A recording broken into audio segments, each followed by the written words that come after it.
or non-storefront retail. And what that really means is right now the cannabis delivery can occur without any regulation by the city. What we're seeing is that dispensaries now are teaming with a non-retailer delivery service. So that's our ordinance is written to address both aspects, the dispensary as a brick and mortar and as also then a traveling or a distribution, retail mobile distribution.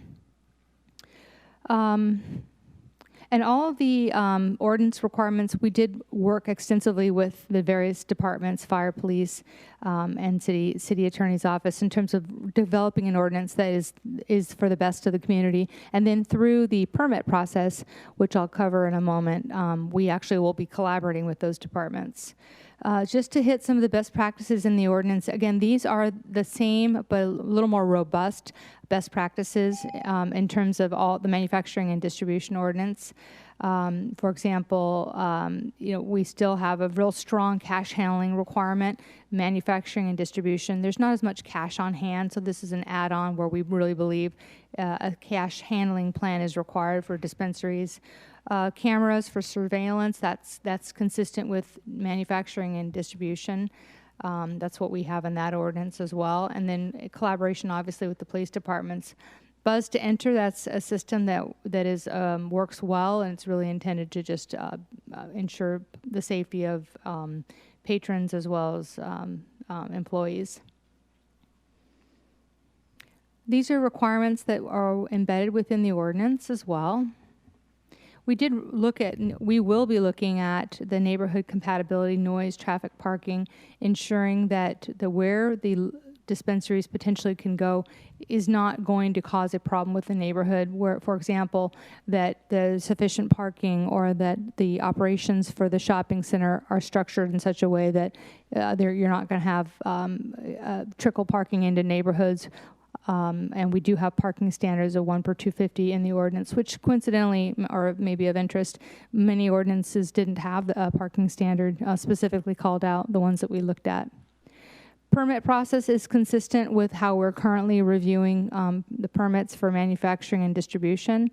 It's a 4-phase process, ending with support for, in the 4th phase, to submittal of a special use permit for the retail dispensaries.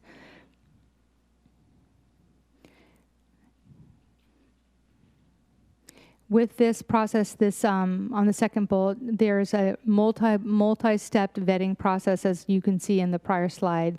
The process of having it be competitive, you have to advance from one step, phase 1 to phase 2, phase 3. It's possible you may drop off and you may not be able to advance to those subsequent steps. So the intent is that we get the most financially feasible, the best operators, that we ensure that the best type of dispensaries that are seasoned and know how to operate a good business and that is a safe business will be the ones that are advanced to the ranking system.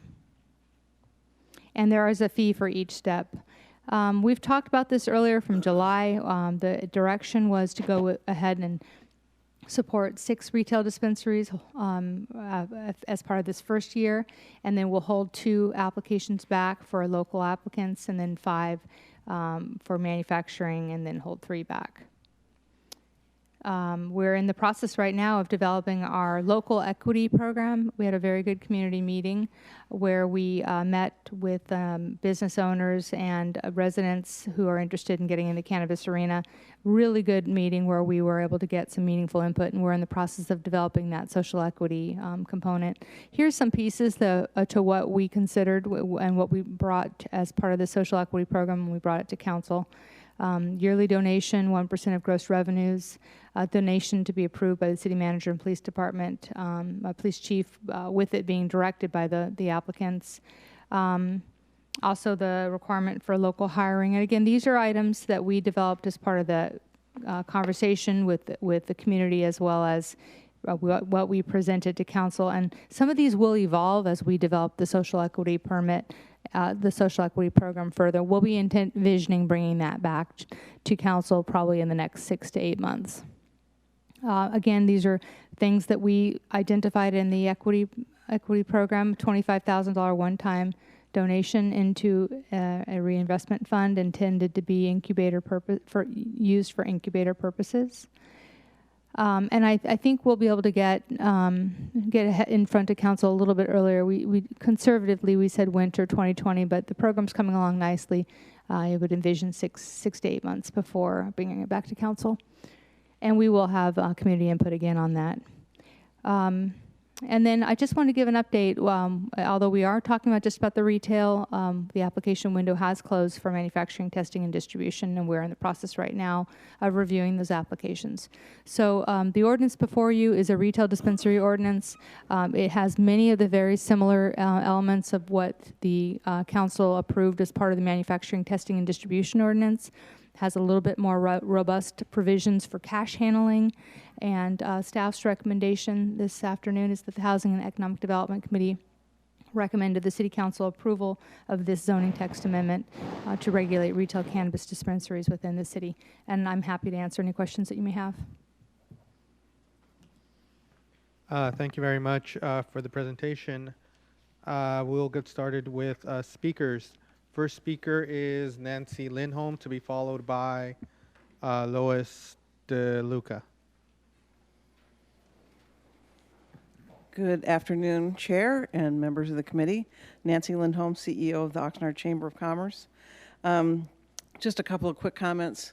Wanted to applaud staff for doing such a thorough job. I know they have nearly a year and a half invested in this already. We would like to see this project moving forward from an economic development standpoint for the city, and we would agree with the staff's recommendation. Thank you very much. Next, Lois DeLuca, to be followed by Jeff Kroll. Good afternoon, committee members. My name is Louis DeLuca. I'm an Oxnard resident and a pastor at an Oxnard church called Gold Coast. I respectfully request that Oxnard add a sensitive use classification to churches and houses of worship in the local ordinances related to any future cannabis business location considerations. While cannabis use is legal in California, common sense suggests that it's just as inappropriate to locate a cannabis dispensary next to a church as it is to locate a liquor store next to a church. Some of the reasons we would ask for houses of worship to receive a sensitive use classification are as follows. First, most churches and religious organizations have youth-oriented ministries. In my church, we have 2 dedicated staff people whose job it is to work with young people. Given that the city already sees it as being inappropriate to house a cannabis dispensary next to a youth center, shouldn't it also be inappropriate to house a cannabis dispensary next to a church with an active youth program? Second, many churches have programs designed to help those suffering from addiction to get clean. Programs like Celebrate Recovery, AA, and NA, and others would seem to be at odds with a cannabis dispensary nearby and could certainly be a source of psychological conflict for those trying to maintain sobriety. Third, our desire is for the city to thrive. The faith community provides many benefits to the social fabric of the city. By allowing cannabis-oriented enterprises next to houses of worship, the inherent incompatibility of those organizations creates friction in the social fabric and disrupts the peace we're trying to build. The city certainly has the right to identify what businesses are compatible with others and to establish guidelines for when and where such businesses can operate. On behalf of the faith leaders of Oxnard, I ask that you please consider including verbiage in the city policy that classifies houses of worship for all religious groups as sensitive use related to cannabis restrictions. Thank you. Thank you very much. Next speaker, Jeff Kroll, to be followed by Sahur Halji. Hello, good afternoon. My name is Jeff Kroll and I'm the president of Shangri-La Care. We used to be known as Shangri-La Care Cooperative Collective. Now we're called Shangri-La Care Centers because we are in a march of opening up multiple centers that are wellness centers. And I want to direct to some of the comments in the planning. I know how hard it is to formulate all of these rules and regulations, but from a person who has been in a storefront situation as a state permitted, I want to also put input as well. One of the things that's really hard, only 2% of the landlords that we contact are even willing to open up the conversation about cannabis renting or leasing to us. They're still concerned about the Federal Controlled Substance Act. So it's not easy to find a place that a landlord approves, which is a requirement for most cities as well as it will be for yours. That's true in Ojai, it's true in Port Hueneme, it's true in a lot of different cities. Right now, about 70% of the cities in our state are wrestling with opening up their ordinances and considering in 2020 to open up the retail trade. One of the things that you have in this handout is the verification of track and trace. As it stands now, I'm in track and trace, in other words, within what is called metric system, but that's only if someone has gone through the temporary, provisional, and then eventually their annual. So I'm not quite sure whether you'll be able to verify that they're in that system until they get their provisional license with the state rules. On also another, regardless of residency or income status, Ojai and some of the other cities, and I advocate this, I really do believe that it should be a Ventura County resident. Now, I do know about the business laws and complexity of outside organizations trying to buy. This has been brought up in several cities. How do you know you're really working with the original player that has the permit, and is that permit changing hands through some creative management company? This is all being reviewed now at the state level pretty critically. So it may be something that you want to consider as having a Ventura County resident. The other item I wanted to point out was a simple question, and that had to do with, I would recommend that you not only just say about vaping flavors. It's not determined yet what is the single cause. There's multiple causes. I would write into the ordinance that you would then take the recommendation from the state health department and the federal CDC. They're still evaluating. It's not just the flavor in cartridges, and especially with e-cigarettes. There's vitamin E oil, acetate being considered. There are other items that could be a problem and should be eliminated. I would like to point out that we're at level 3 testing. The regulated stores that have vape Sir. cartridges are level 3. Thank you. That is all I have to say. Thank All you. right. Thank you very much. Sahur Malji, sorry. No worries. Followed by Jessica Strange. Thank you, council members, for taking the time. I'm a proponent, obviously, for the cannabis. We're one of the dispensary owners in Ventura County and Port Hueneme specifically. We also have a location down in LA. What I'm here to really talk about is the retail ordinances and in regards to housing and the distance. Also adding to the policy, if possible, contiguous properties, because you guys do have a lot of properties in between other properties. For example, you guys have county property in between city properties. So how would you guys regulate with those properties that are available in those zoning and if it still qualifies? So that's one thing. That's really about it. Just proponent for cannabis going live in Oxnard and making sure that we look at the residential zoning buffer. We do want to have enough retail operations available in good locations that are safe and comfortable for the consumer. As Port Hueneme has pointed out, you know, we've turned a lot of commercial property into cannabis space, and that locations are doing very well, thriving well. Security and safety is all up, and there are no additional crimes going on currently, at least not from the cannabis portion of it. So that's really about it. Thanks for the time. Thank you very much. Jessica Strange to be followed by Devin Wardlow.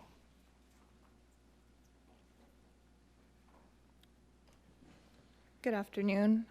Thank you for this opportunity to address the retail draft ordinance in Oxnard. My name is Jessica Strange, and I'm here on behalf of NorCal Cannabis, a vertically integrated company currently operating in the legal supply chain in Northern and Southern California. I'd like to address a couple of points in the draft ordinance and propose solutions we believe would benefit the retail process. Section 11-445, operating requirements for storefront retail facilities, basically are the buzz to enter, if you will. Lobbies, traditionally in medical cannabis facilities, functioned as a place for a lengthy check-in, a place to sit, and a barrier to access from the general public. Now that cannabis is legal, it should be able to function like any other retail store and could function much like a bar with a person who looks at an ID before entering. So you can't gain access before. Plus there's 24/7 security. Well, during open hours, there's security at all times. So we'd like to propose that be revisited. And additionally, it's my understanding that the city is not allowing for non-storefront retail licenses at this time, but there is a permitting pathway for people to register as delivery companies, both adjacent to their retail storefront and for outside-in companies. And looking at that, it's if you were to permit delivery companies within the city of Oxnard, that could generate gross receipts, taxed gross receipts, and community benefits, versus permitting people from outside in. I think you'd generate a lot more revenue and opportunity for cannabis businesses. Thank you. Thank you very much. Devin Wardlow to be followed by Pat Brown. Hello. Thank you, members of the committee. My name is Devin Wardlow. I'm the Director of Public Affairs for Coastal Dispensary. We are a retail cannabis company based out of Santa Barbara. I wanted to come today to commend Kathleen and her staff and all the team on their draft ordinance. I'm very impressed with the direction that the city is going. I think that the decision to make sure that the 600-foot buffer does not go in effect is very important. One of the things that I'm seeing happen across the board, not just in Santa Barbara County, but in the state of California, is when there's very restricted amount of property available, large companies will come in and put $1 million holds on specific properties and cut out the lower level or lower types of cannabis companies. So if you don't have access to capital in the high millions, it's very hard to compete when there's limited property if you're a smaller company. So I think that for Oxnard, especially when you're looking at anything having to do with the social equity component, I think it's really important that you take the first step in ensuring that there's actually property available for fair competition for all operators when you make this ordinance. So I really appreciate it. I'm excited to work in the city of Oxnard, and thank you all for your time. Thank you very much. Next speaker, Pat Brown, to be followed by Gabriel Teran. You all know what I'm going to say, but I'm going to say it again anyway. I'm 78 years old, and if I can't say it now, I'll never say it. I live right in the downtown area, and I see a lot of drug dealing going on. People walking up to each other, each handing the other something in their hand, and then continuing to walk in opposite directions. I see a lot going on, and I am very concerned about the quality of life in the downtown area and the image that we want to project to the public, to the visitors, people from out of town. What are they going to think if the first thing they see is a place to buy cannabis? I know that we don't have any choice. I know that we have to do this. It's beyond our control, really. And I realize that there's going to be all kinds of illegal stuff going on involved in it, and people getting away without having all of the permits they're supposed to have, people who are doing their own thing, which they think is wonderful, and then somebody becomes really ill. Like, for instance, there was a story in the newspaper about using a low-grade hemp and creating a cannabis that wasn't really cannabis, and people were using it and they were becoming ill over it, in it. And how are you going to know? So this whole thing is going to be very, very tricky. It's going to require a lot of testing and a lot of a check on these people to make sure that they're on the straight and narrow path. And I know a lot of people here in Oxnard that do not want this at all in Oxnard, and I tell them, we don't have any choice. It's beyond our choice. It's long beyond our choice. And then I know a lot of other people who think that it should be on every corner. It should be readily available wherever they are at that moment in time that they decide that they want some. They should be able to get it anywhere. I mean, anywhere. on every block there should be a place to sell it. I totally disagree with that. So I know that you're going halfway down the middle somehow or other, and I don't know how you're going to do it, because I have a feeling that the people who don't want it are, in the end, if they're still alive after a few years, are going to find out that, aha, this was a bad idea, and now we got to go back on it and change the law again. Thank you. Thank you very much. Last speaker, Gabriel Turan.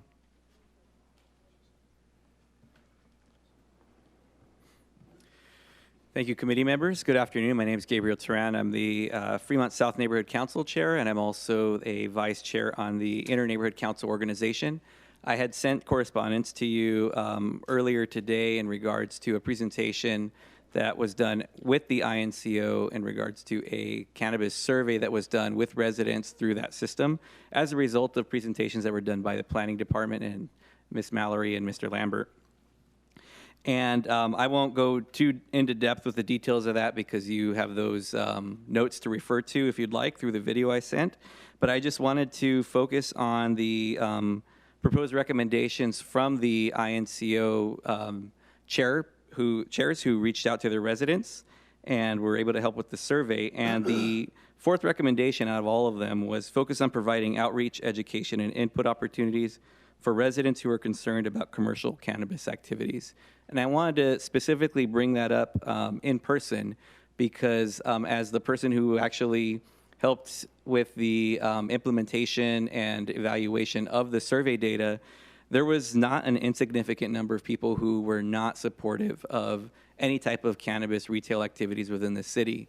And I think that it's an opportunity for the city as a show of good faith and inclusion of all people and all opinions to be able to reach out to them and let them know, hey, we would like to hear what your concerns are, what are they? And similar to what we do with alcohol with the permitting process, have community workshops. I'm sure that's already going to be in place, but really look at what we can do to do specific intentional outreach to those folks so they can feel at least listened to and be able to have their concerns alleviated through the city staff working with them, or be able to have maybe some legitimate concerns answered as a part of that process.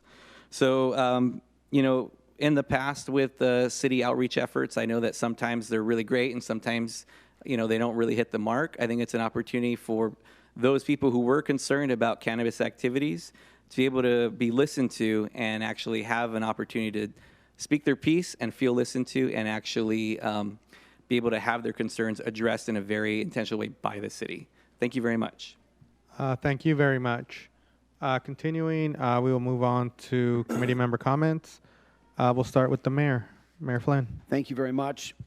Excuse me. Thank you, and thank you for the presentation and the comments by members of the audience. I have a concern that was expressed by the member of the church about including, I don't have a concern about it. I'm concerned maybe that it's not included, that if there are, in fact, I know, at many churches that there's youth programs, and I think if we're going to be sensitive to the fact that younger people obviously are going to congregate in these areas, that, what would the implications be about including that in this ordinance? I think it makes a lot of sense. I think the way it was articulated by the speaker makes a tremendous amount of sense to me. I'm also sensitive to the fact of the gentleman who spoke about the fact that, it's like many other things, it's a real challenge to find, areas, but we want to make sure that we're, if we're going to apply that rule about being sensitive to youth,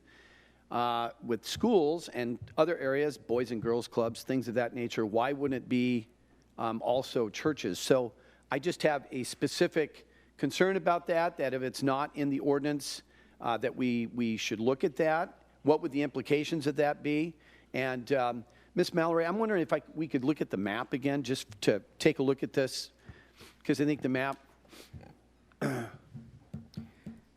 Sure, and committee members, I thought it may also be helpful to respond to some of the questions that came up for context, if I may.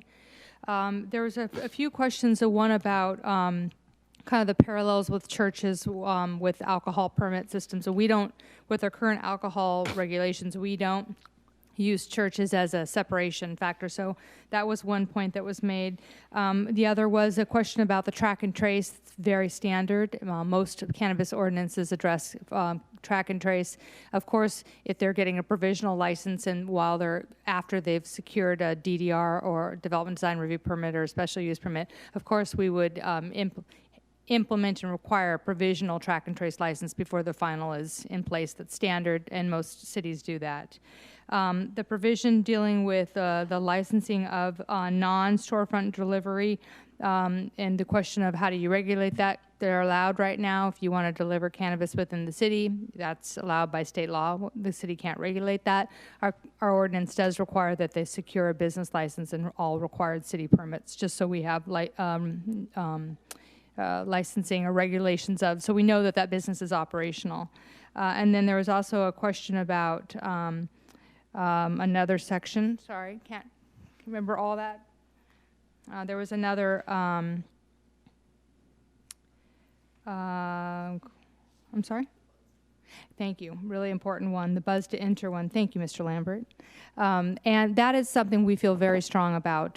That is something that many dispensaries use and require. It doesn't mean necessarily that it's a buzz to enter at the very front door, but you would be required to show ID and be clicked to enter after you go from the waiting room into the dispensary. Safety provisions, security, insurance that you're not having someone run in, grab the cash and get out, and that is very standard. Our police department is in support of that as well, so we do not recommend the removal of that.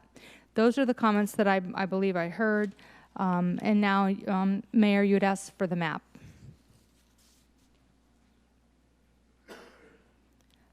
So right now, the 600-foot buffer requirements. I did want to point out in terms of the comments about youth-oriented ministries, self-help, recovery, houses of worship. I think we all recognize the value of our church community and religious institutions in the city.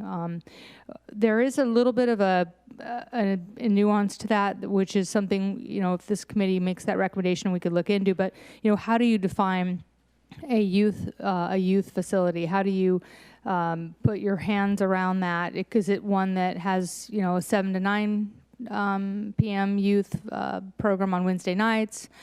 Is it one that has a consistent every single Monday? It's a recovery ministry. So there are some nuances with that. From our research, we could dig in and find out what communities are using churches as a sensitive use at this point. I don't believe that many cities in our county are doing that are regulating cannabis. But that is something we could look into, but it's very difficult to put your arms around that in terms of definitions. I would say that back in April, May, June of 2018, we brought different ideas of buffers to the council. You may recall we had a 600-foot, 800-foot, 1,000-foot buffer separation, and with that, I think from my memory, if we went to 1,000, it did knock out 5, 6, 7 dispensaries, but again, that number would be more now, especially since we're adding in the downtown. So to have that we would want to be, if this committee made a recommendation on 1,000, we'd want to do that quantifiable analysis to know the implication. And again, just to go in terms of our conversations with the INCO, we've given a number of presentations and we continue to be happy to speak to INCO regarding that separation requirement.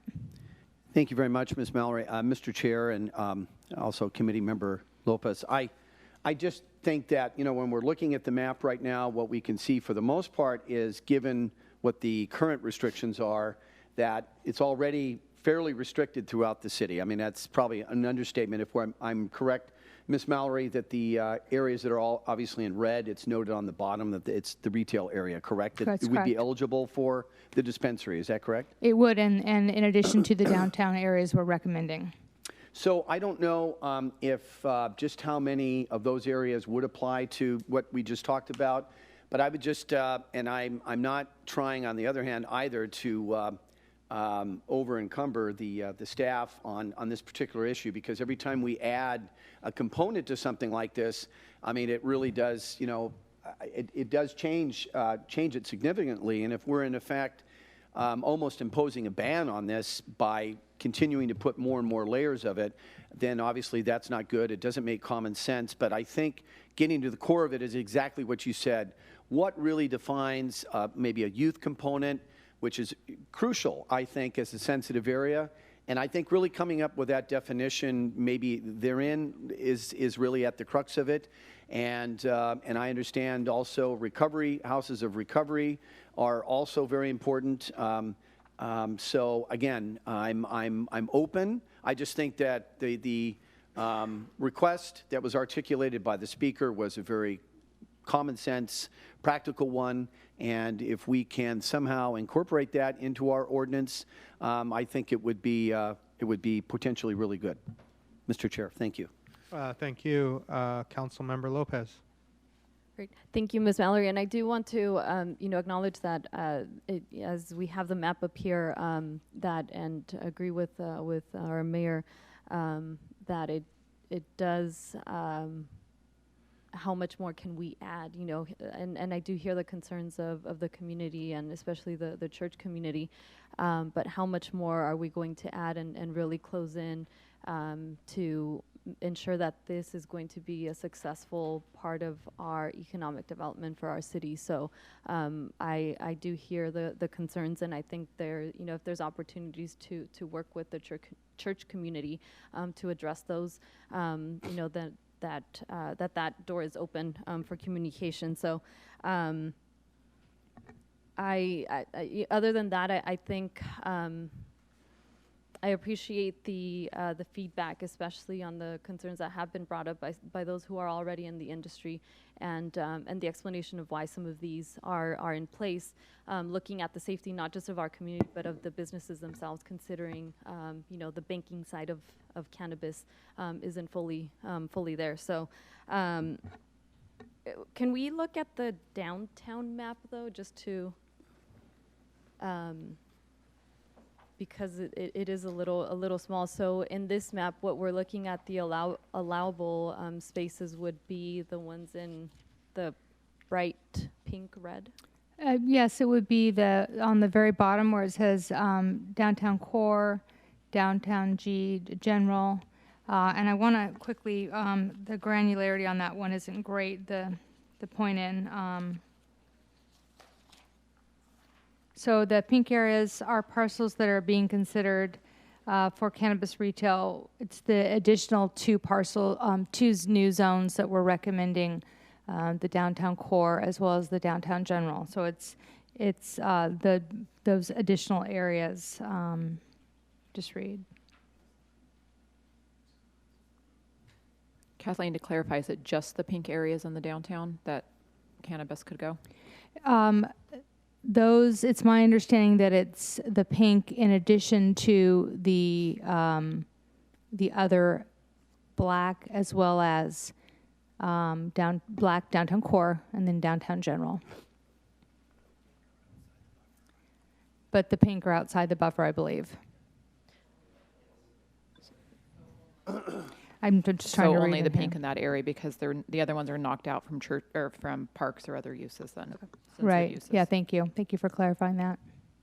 Okay, great, thank you. And so I just kind of bring this up for the same reason that looking at these, I mean these the areas that have been identified as possible locations doesn't mean that they will actually have retail businesses, because that would be up to the owners of those areas, right? So that's the other component that I think, just for our community to understand that, because those areas are in the entire city, the areas that have been identified as possible locations doesn't mean that those are going to be filled with.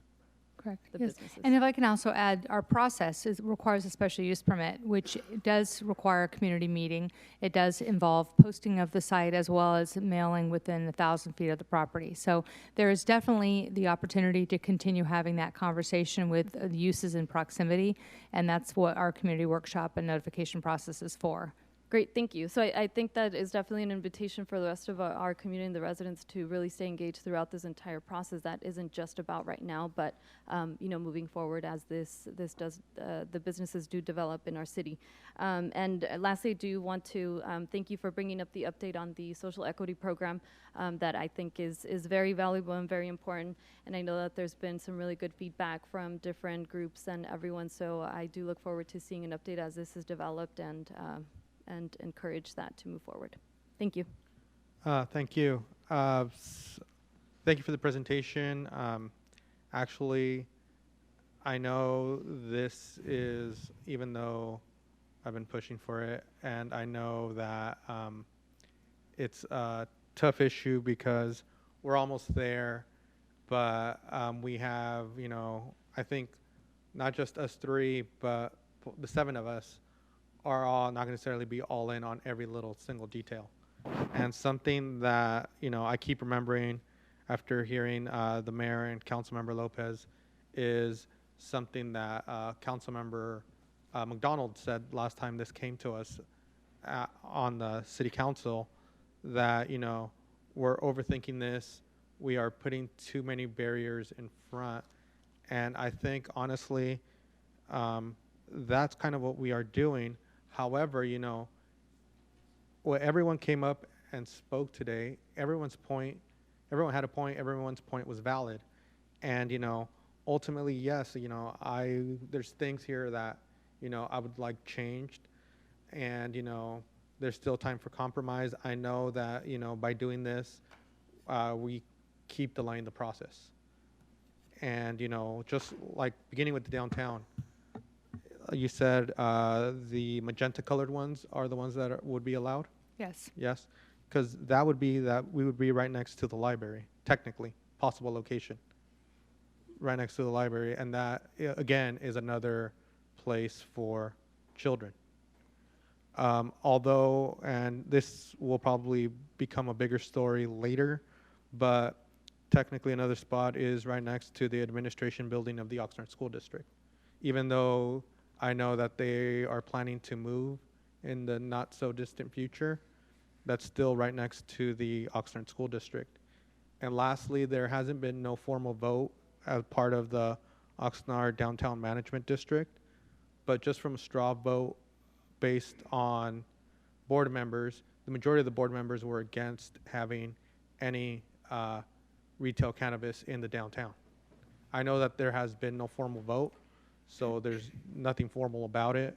I just know that there was board members who were very vocal of what they thought that what shouldn't be in the downtown. And that was a retail component to it. Moving on to the previous slide, the one that has the map of everything throughout the whole city. I agree, I'm sorry if I'm mistaken, but I believe it was the pastor of Gold Coast. But he did bring up the good point of, having of not having retail shops by a religious site.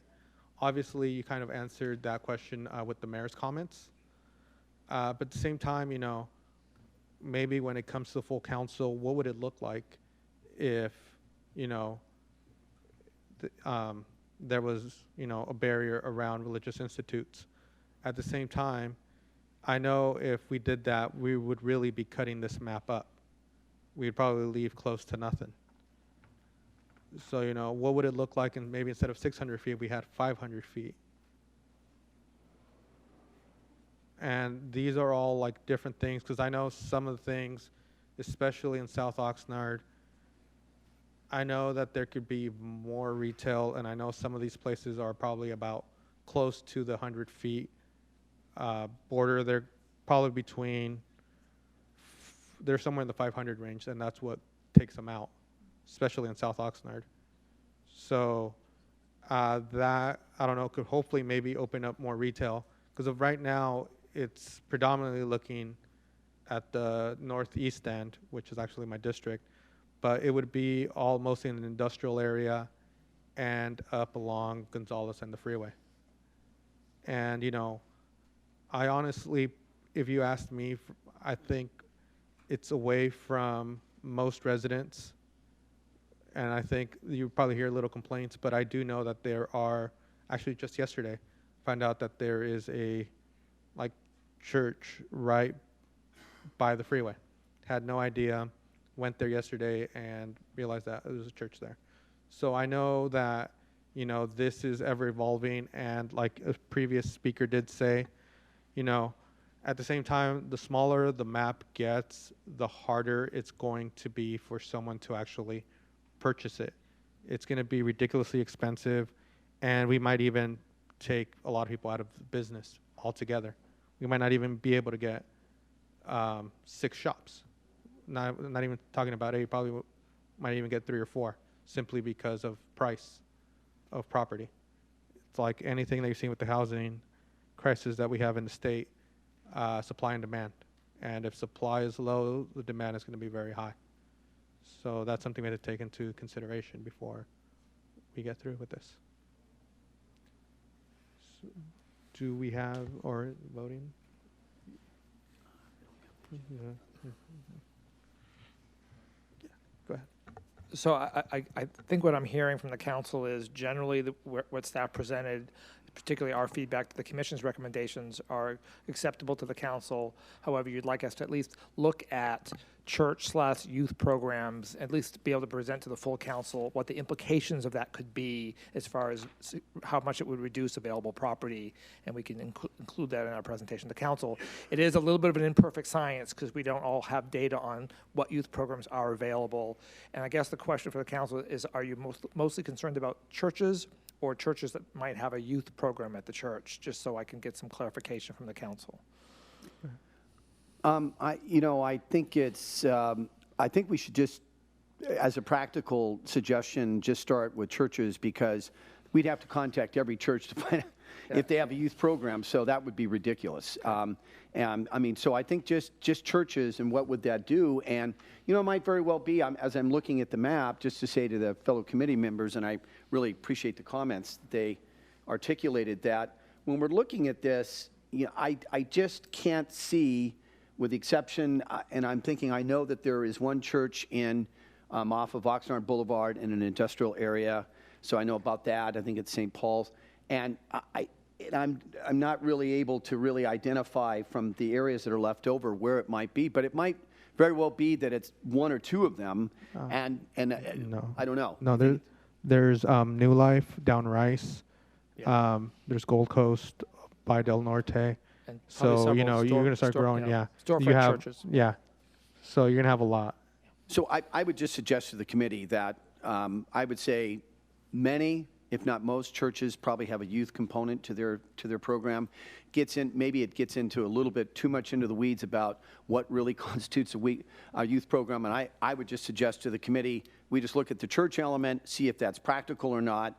And again, if it's going to eliminate, you know, 3/4 of the areas, then I think, you know, in effect, it would be almost like imposing a ban. So I would just suggest that to the committee for consideration. And if that's the pleasure of the committee, we can provide that to council. I think what we do is we would do the analysis. If it looks like, as the mayor said, it does eliminate a significant amount of available property, we would continue to recommend not including that buffer, but at least provide that information to council. Okay. Is there any possible way of checking out a 500-foot buffer instead of 600 feet, or would that? Yeah, we can look at that. Our GIS system is pretty robust. We can adjust. Yeah. And we can look at both 600 and 500. I think it's a good suggestion. Councilman Madrigal, is that for all sensitive uses or just the church use? All sensitive uses.